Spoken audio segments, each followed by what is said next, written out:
Hello. I am Angie. It has been a while. So I noticed something on my feed, um, on Instagram, on Facebook, different timelines, and I just really want to know, when do we get to a point where putting someone's deliverance on display was the thing to do?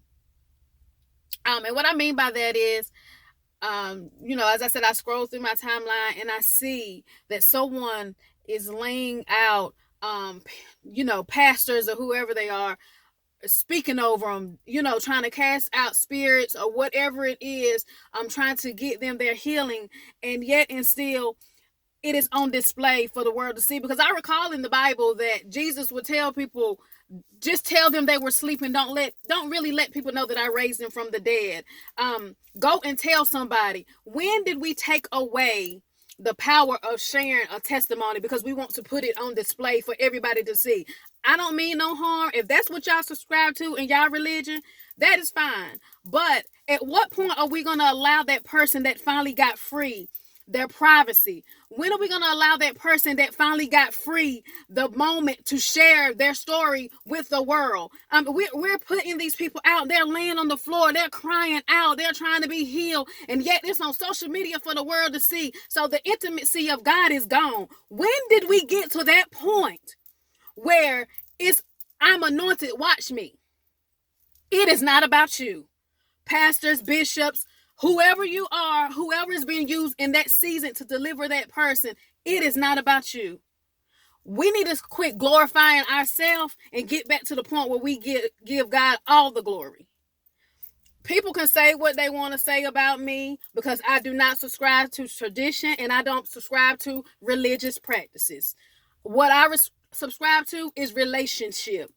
Relationship is between two people. Relationship is intimate. Whenever you begin to make a spectacle of everything that God is doing, I have an issue.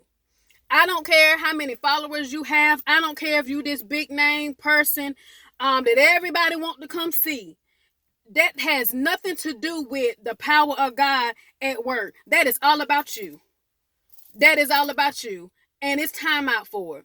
Because if I have been battling with a thing my entire life, and I finally found the moment, and I finally found the courage to say, God, I cannot do this without you. God, this is no longer about me. It's no longer about my embarrassment. God, I'm trusting you to deliver me from this thing. Do you think I want the world to see me in my most vulnerable state, laid out, crying out for help? Let me tell my story. I don't need you going live. That's my personal opinion, and it bothers me. Because even when I recorded a service, because it was a word that I felt like the pastor was saying that somebody needed to hear that didn't make it to church. When it came to that point in the service where the prayer line was called, I turned my camera off. Because you don't know what it takes for somebody to even recognize that they need God at all. I'm just wondering, at what point did this become cool? And then you don't post it part one. You posted it in parts, part 1 and 2, her deliverance. It took her a lot, or him a lot, to even acknowledge that I have issues that I can no longer fight by myself. But let me show millions of people on the internet, because it's going to be shared a lot of times, and everybody giving it the high praise. Oh, God is at work. God is in it. Really? God is at work. But it's no longer intimate. It's about you and your self-glorification. My personal opinion on this Monday. When are we going to get back to the place where God is intimate? When we allow that one-on-one time with God.